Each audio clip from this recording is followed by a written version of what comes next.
सोचिए, हर भाषा की एक शक्ल होती है, एक बनावट होती है, और उसे गढ़ने वाला कोई एक होता है। तो फिर हिंदी का वो वास्तुकार कौन था जिसने बिखरे हुए अंदाज को एक मानक रूप दिया और उसे आज की आवाज दी? आज हम उसी शख्स की कहानी में उतरेंगे। तो सवाल यही है, आज जो हिंदी हम बोलते हैं, लिखते हैं और जिसमें सोचते हैं, उसे ये साफ सुथरा, ये मॉडर्न रूप किसने दिया? बस इसी एक सवाल के इर्द गिर्द हमारी आज की पूरी बातचीत घूमेगी। और इस सवाल का एक ही जवाब है, आचार्य महावीर प्रसाद द्विवेदी। देखिए, ये सिर्फ एक नाम नहीं है, ये अपने आप में एक पूरा का पूरा साहित्यिक युग है। एक ऐसा इंसान जिसने अकेले दम पर हिंदी की पूरी दिशा ही बदल दी। चलिए जरा उनके सफर पर एक नजर डालते हैं। 1864 में जन्म हुआ, 1901 में एक बहुत जरूरी किताब लिखी, सब ठीक चल रहा था। लेकिन फिर आया साल 1903।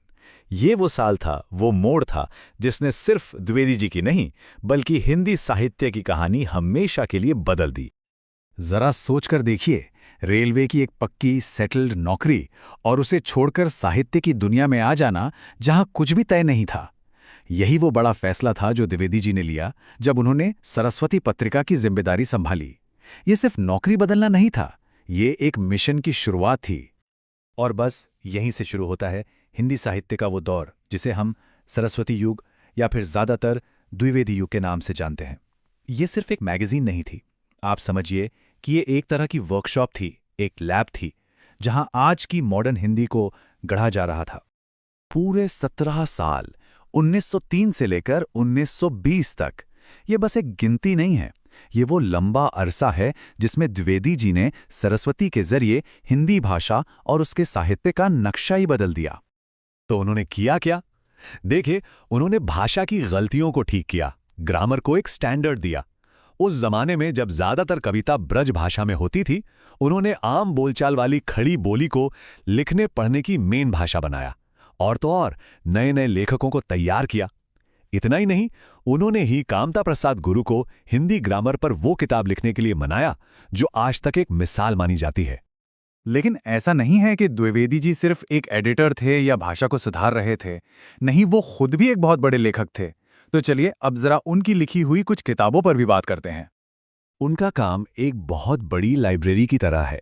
एक तरफ उनकी अपनी लिखी हुई ओरिजिनल किताबें हैं, तो दूसरी तरफ संस्कृत और अंग्रेजी से किए गए जरूरी ट्रांसलेशंस। उनका मकसद साफ था, हर तरह का ज्ञान हिंदी पढ़ने वालों तक पहुंचना चाहिए। उनकी अपनी कविताओं को देखें तो देवी स्तुति शतक जैसी भक्ति से जुड़ी रचनाएं भी हैं, और कविता कलाप और सुमन जैसी किताबें भी, जो उस वक्त के समाज और उसूलों पर बात करती हैं। और ये देखिए, द्विवेदी जी ने संस्कृत के बड़े बड़े ग्रंथों को हिंदी में लाकर कितना बड़ा काम किया। भर्तृहरि के शतक हों या कालिदास का रघुवंश, उन्होंने इन सबको ट्रांसलेट किया ताकि आम हिंदी पाठक भी अपने कल्चर की इन बड़ी बड़ी चीजों को पढ़ सके, उनसे जुड़ सके। हाँ, और निबंध और आलोचना, मतलब कि लिटरेरी क्रिटिसिज्म के फील्ड में तो वो एक तरह से पायनियर थे। रसज्ञ रंजन जैसे उनके निबंध और हिंदी कालिदास की आलोचना जैसी किताबों ने हिंदी में सीरियस लिटरेरी डिस्कशन की शुरुआत की। तो समझिए, द्विवेदी जी के लिए लिटरेचर सिर्फ एंटरटेनमेंट का जरिया नहीं था, ये एक मिशन था। वो मानते थे कि साहित्य सुंदर तो हो, पर साथ ही समाज के काम भी आए, उसका कोई मकसद हो। उनकी ये एक लाइन उनकी पूरी सोच को बता देती है। अर्थ सौरस से ही कविता का प्राण है, मतलब कविता की असली जान, उसकी आत्मा, उसके मीनिंग की खूबसूरती में है, ना कि सिर्फ मुश्किल शब्दों के खेल में। उन्होंने हमेशा सादगी, सफाई और गहरे मतलब पर जोर दिया। और ये तो उस जमाने में एक बिल्कुल ही क्रांतिकारी सोच थी। चींटी से लेकर हाथी पर्यंत किसी भी विषय पर कविता लिखी जा सकती है। मतलब उस दौर में जब कविता सिर्फ राजा, रानी या भगवान के बारे में होती थी, द्विवेदी जी ने कहा कि एक छोटी सी चींटी पर भी कविता हो सकती है, और एक हाथी पर भी। उन्होंने साहित्य के दरवाजे हर विषय के लिए खोल दिए।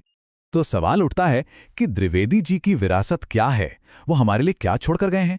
चलिए देखते हैं कि उनका असर कितना गहरा और लंबा रहा।